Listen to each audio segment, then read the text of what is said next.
Aujourd'hui, nous sommes avec Timothée Cruzol, 25 ans, meneur d'1m93, évoluant à Orléans-Loiret Basket en Élite 2, passé notamment par Limoges, Fos-Provence et Champagne Basket du côté de Reims. Il est de retour dans sa ville natale depuis près de 2 ans, si je ne me trompe pas. Bonjour Timothée, comment ça va? Bonjour, ça va très bien, Ça merci. va. Est-ce que je suis bon dans mon introduction pour le moment? Pour l'instant, t'as rien oublié. Pour l'instant, j'ai rien oublié, parfait. Tim, on va commencer entre guillemets droit au but. Tu as connu plusieurs clubs, donc avant de revenir ici, qu'est-ce que ces expériences t'ont appris? Beaucoup de choses, parce que quand je découvre le monde professionnel, j'arrive, j'ai 18 ans, je suis entouré de vrais adultes, de professionnels confirmés, donc forcément j'ai beaucoup évolué, beaucoup grandi, j'ai beaucoup appris l'anglais, parce que dans les clubs où on est, on parle que anglais, malheureusement. Mais je dirais que j'ai grandi en tant qu'homme et en tant que sportif aussi avec ce parcours-là. Et comment tu as commencé le basket? On va dire que c'est venu naturellement. Mon père en faisait, j'allais voir ses matchs, donc je pense qu'il m'a transmis cette passion et au final je me la suis appropriée et voilà ce que j'en ai fait. Y a-t-il un moment dans ta carrière où tu t'es dit ok, là je franchis un cap? Ouais, on va dire qu'il y en a eu plusieurs. Il y en a eu quand j'ai eu 15 ans où je sais que j'allais rentrer à l'INSEP. Il y en a eu après quand je sais que j'allais vraiment rentrer dans le monde professionnel. Ouais. Et il y en a eu il n'y a pas si longtemps que ça sur mon évolution basket, on va dire. Tu es passé par des hauts et des moments plus compliqués, notamment de blessures. Qu'est-ce qui t'a forgé à ce moment-là? Ça a été la résilience, je pense. De ne jamais avoir lâché l'objectif, c'est d'être en bonne forme sur le parquet. Forcément, j'ai une blessure qui m'a beaucoup pénalisé, on va dire. Mais j'ai su rien lâcher, revenir plus fort et aujourd'hui on en est là. Quand tu signes ton premier contrat professionnel, qu'est-ce que tu te dis à ce moment-là? Je me dis que j'ai déjà fait un step dans ce que je voulais faire. C'est-à-dire quand je signe à Limoges, c'était Jeep Elite à l'époque, c'était même pas Beclic Elite. Ouais. Je sais que je rentre dans le monde où j'ai toujours voulu être depuis que j'ai, on va dire, j'ai pris les choses au sérieux depuis que j'ai 13 ans, 14 ans.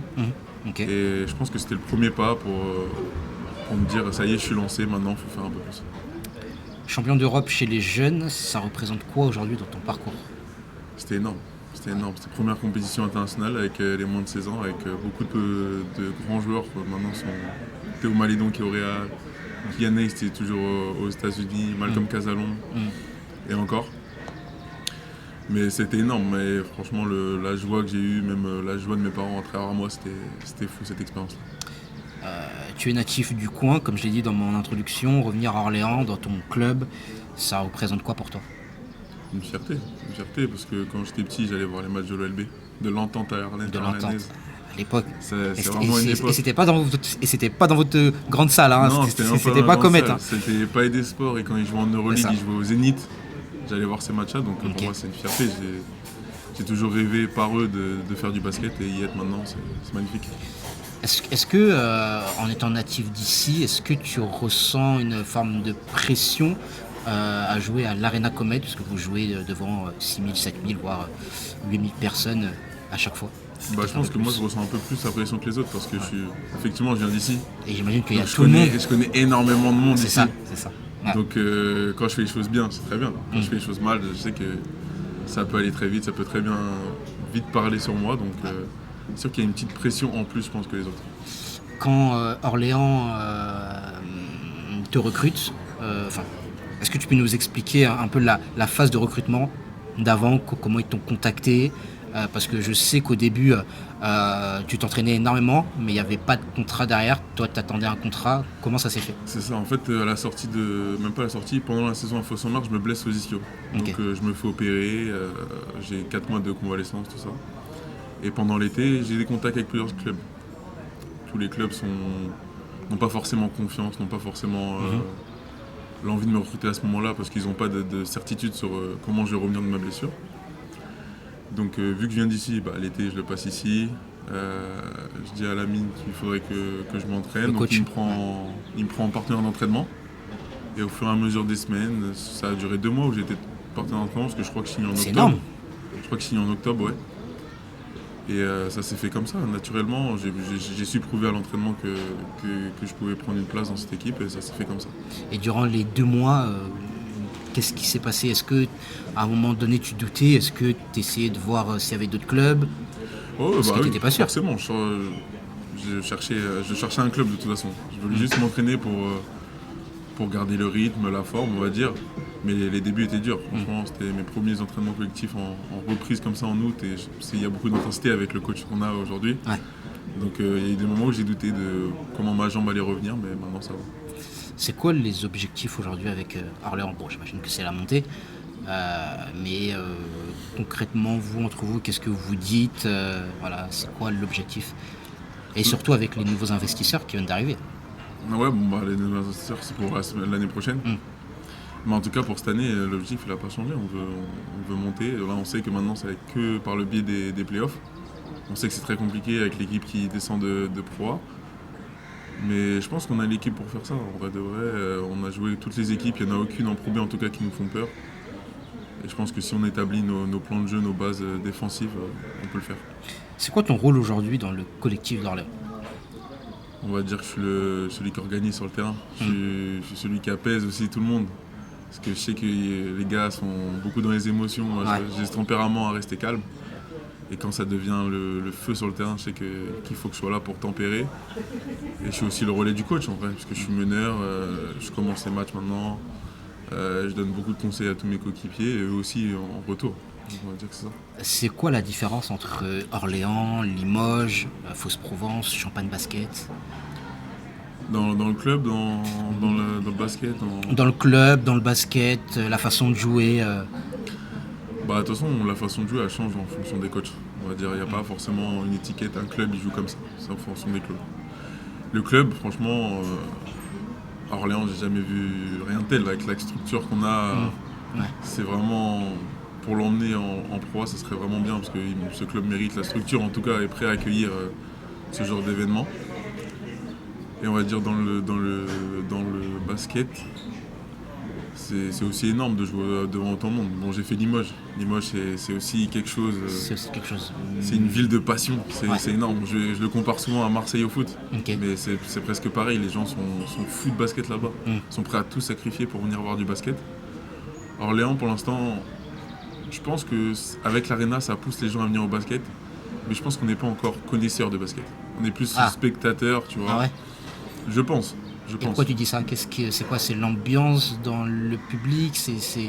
Quoi? Parce que c'est tout le temps plein quand même. Ouais, c'est tout le temps plein, mais je pense que si on était connaisseurs, ça aurait été plein dès le Palais des Sports.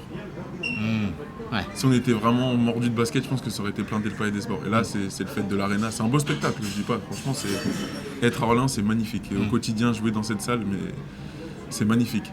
Mais comparé à Limoges, bon après, Limoges c'est incomparable. Je pense qu'en France, on ne fera pas mieux niveau supporter. C'est différent.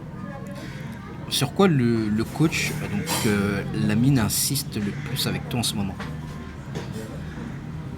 C'est vraiment de contrôler le rythme du match. Ouais.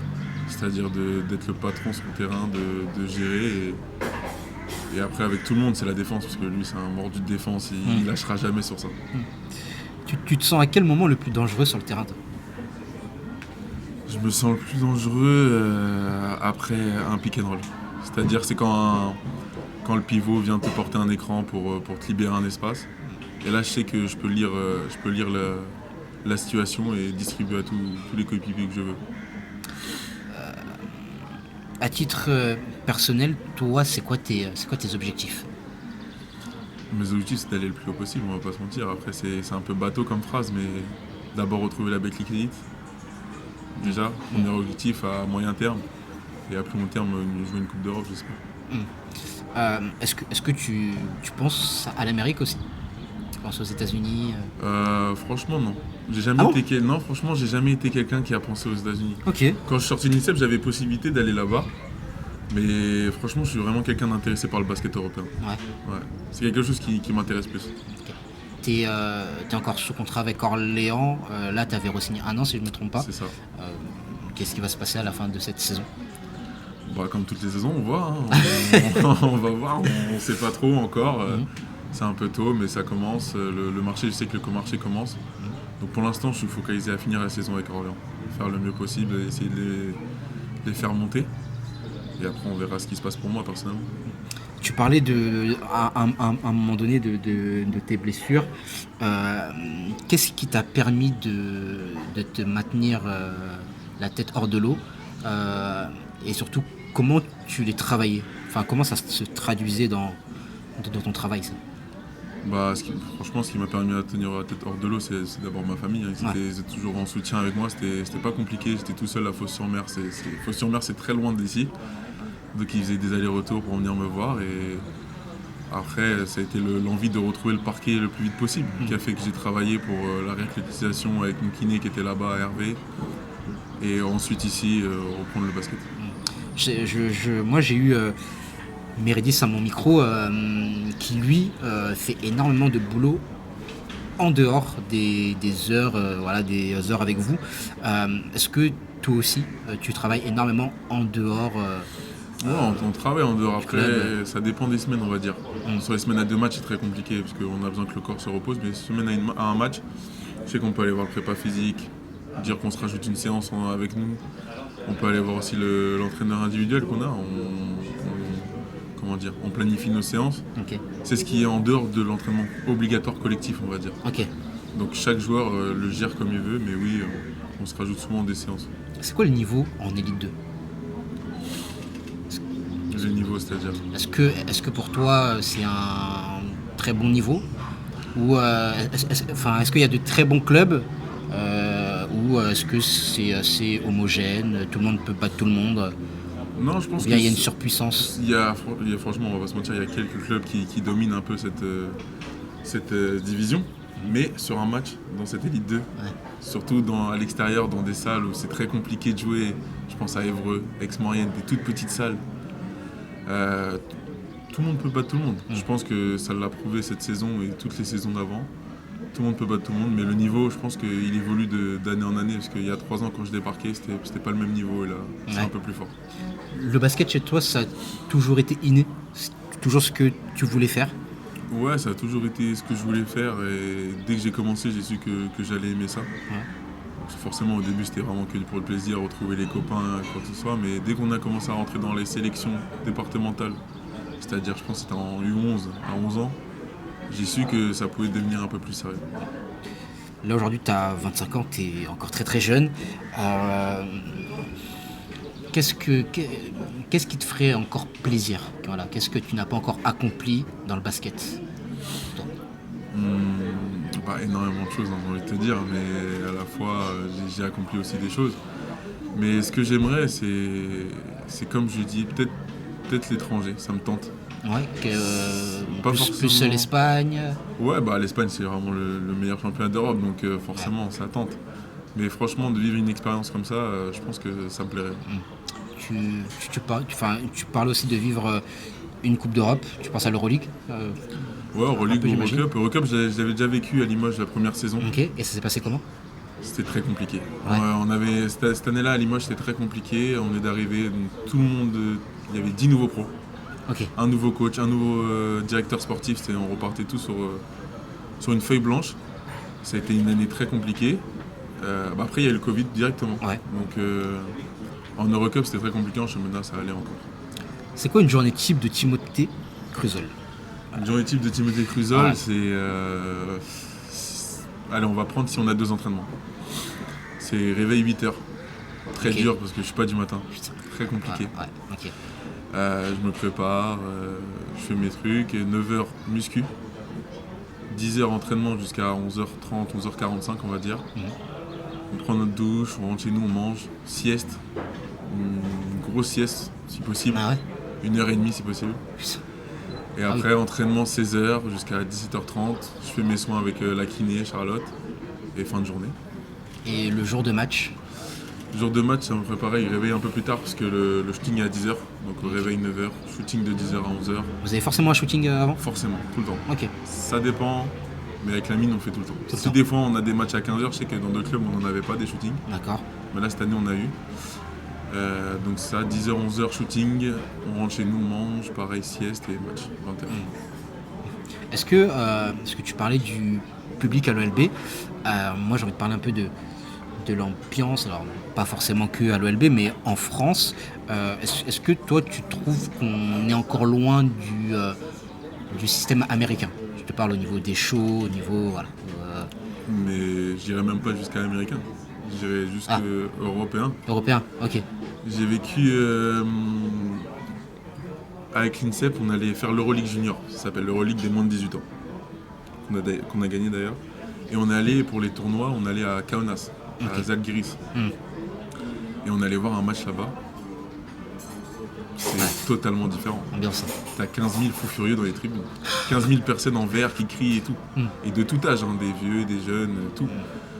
Donc je pense qu'en France, mais on évolue très bien, on va pas se mentir. Mais je pense qu'il manque encore beaucoup de,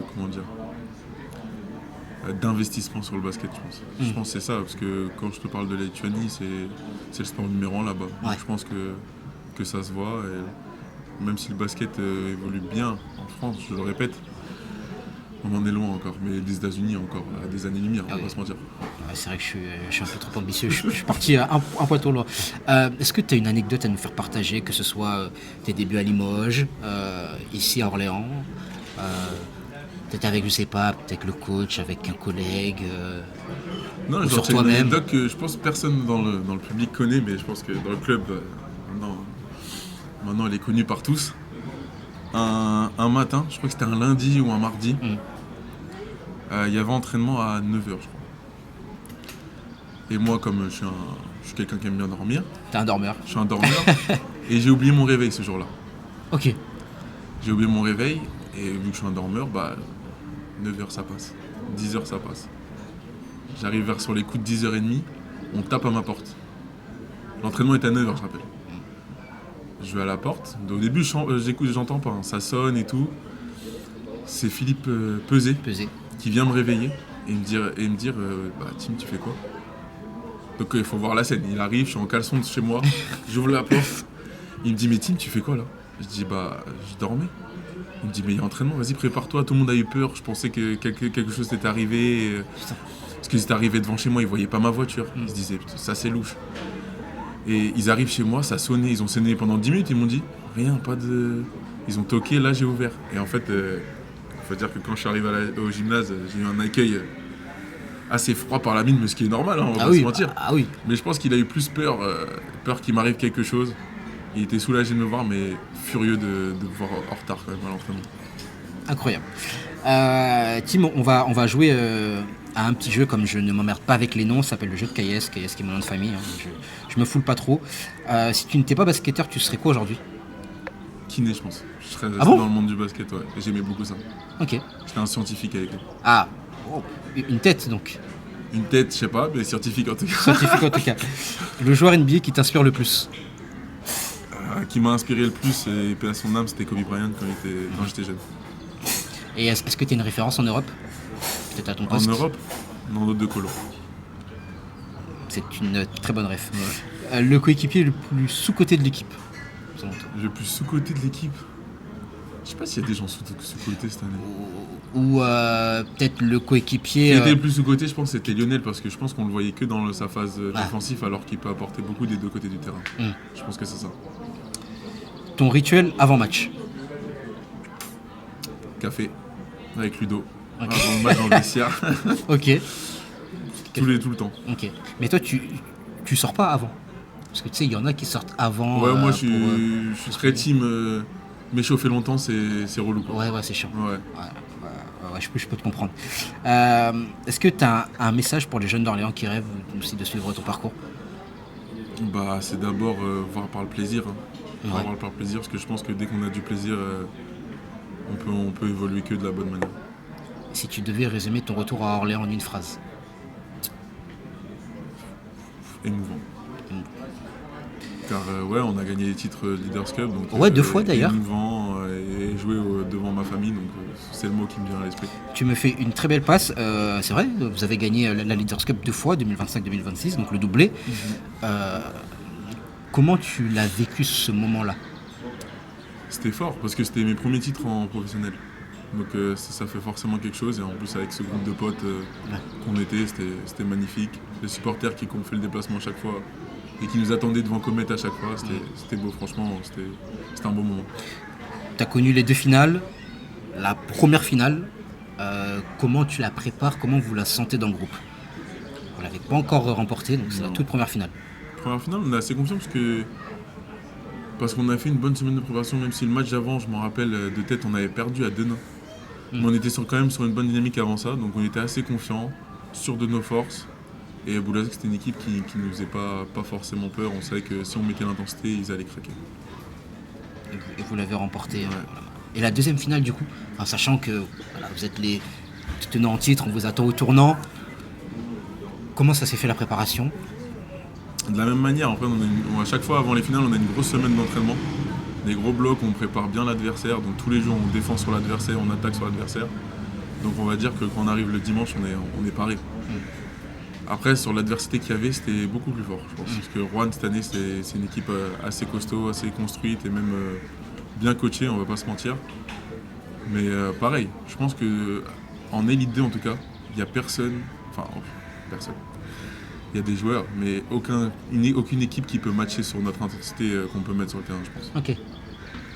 Et le discours de Lamine lors de la deuxième finale, ça a été le même que lors de la précédente? Ou bien il a un peu changé son discours? Non, ça a un peu changé. Forcément, on était les tenants du titre, on voulait le gagner, ce qu'on fait aussi. Donc sur quelques points, ça a changé, mais dans la globalité, c'était un peu préparé. Dans quelques années, tu aimerais qu'on dise quoi de Tim? C'était un très bon joueur de basket. T'es encore jeune, hein, t'es encore jeune, t'es encore en vie. Ouais, ça va. Voilà, t'es encore avec nous. Dieu merci, ça va. Attends. Non, j'aimerais qu'on dise que c'était un très bon joueur de basket qui a su passer certaines valeurs et certaines qualités qu'il avait aux jeunes. J'aime bien aussi parler beaucoup aux jeunes qui sont dans le club parce que moi aussi j'étais dans cette position-là et j'avais des anciens qui s'occupaient bien de moi, on va pas se mentir. Et que c'était une personne en dehors du basket qui faisait rire tout le monde, on va pas se mentir. Je suis quelqu'un qui est comme ça, qui a ce truc de beaucoup charrier les gens. Ok. J'aimerais juste, avant qu'on termine, juste revenir sur le poste de meneur, pour celles et ceux qui ne connaissent pas le poste et qui nous écoutent ou qui nous regardent. Comment tu définirais ce poste? Je pense que c'est le, entre guillemets, deuxième coach de l'équipe. Ouais. Parce que c'est celui qui va donner les consignes, qui va donner les situations qu'on va jouer sur le terrain. Je pense que c'est quelqu'un qui doit être très vocal avec ses partenaires. Et le relais du coach aussi, parce que le coach souvent s'adresse directement à son meneur pour avoir ce qu'il veut. Tim, tu es l'un des joueurs ou le joueur le plus critiqué. Comment tu gères ça? Comment tu gères les critiques? Et quel est ton rapport avec les médias? Mon rapport avec les médias, il est bien. On va dire que les critiques, c'est plutôt ce qui se passe en commentaire des médias. J'ai appris, on va dire, cette année à appréhender ce genre de choses. Au début, c'était pas dur pour moi, mais je pense que c'était plus dur pour ma famille parce que c'était blessant pour ma famille. Et indirectement, ça me blessait. Et je sais que par le reflet de ma mère, ça l'a blessé, donc ça me blessait forcément moi. Après, je sais que j'ai essayé de faire comprendre que forcément il y aura des gens qui critiquent. Et les gens qui critiquent sur les réseaux sociaux, ils n'ont pas la science infuse, on va pas se mentir. Et s'ils critiquent sur les réseaux sociaux, c'est qu'ils ont bien peur de me critiquer en face de moi.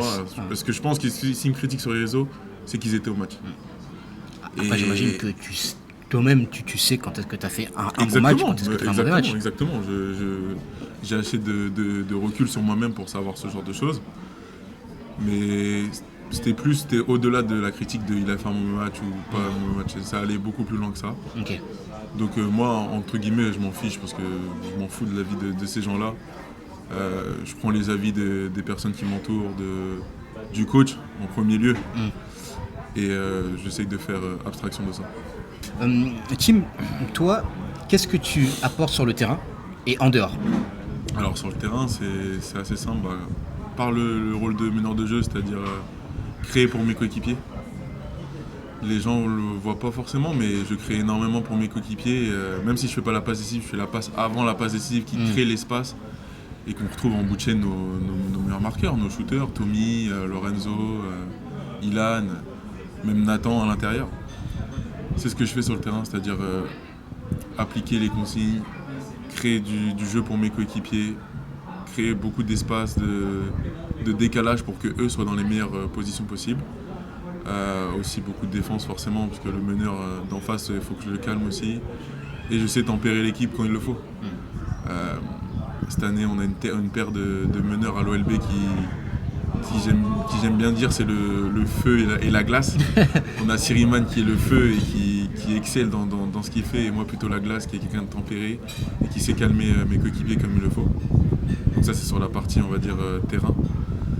En dehors, on va dire pareil. Je parle à tout le monde, je crée du lien entre tout le monde pour qu'il y ait une bonne cohésion d'équipe et que ça se passe bien sur le terrain. Après, j'ai déjà été dans des équipes où la cohésion n'était pas là, mais ça se passait bien sur le terrain. Mais c'est quand même mieux de travailler avec une bonne cohésion.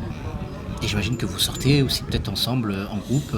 Ouais, franchement, on fait quelque chose. La dernière fois, on est allé au bowling, par exemple, tous ensemble. Je sais qu'on va manger. Moi, forcément, je suis un peu plus proche de certaines personnes. J'ai Lorenzo, c'est un de mes meilleurs amis. J'ai Siriman et Lionel, forcément, on est dans la même tranche d'âge, donc on voit un peu les choses de la même manière. Donc, on fait pas mal de choses ensemble. Ça marche. Merci, en tout cas, Tim, d'avoir été avec nous. C'était un réel plaisir. Merci à vous de nous avoir suivis sur Hors Média et à bientôt pour un nouvel épisode.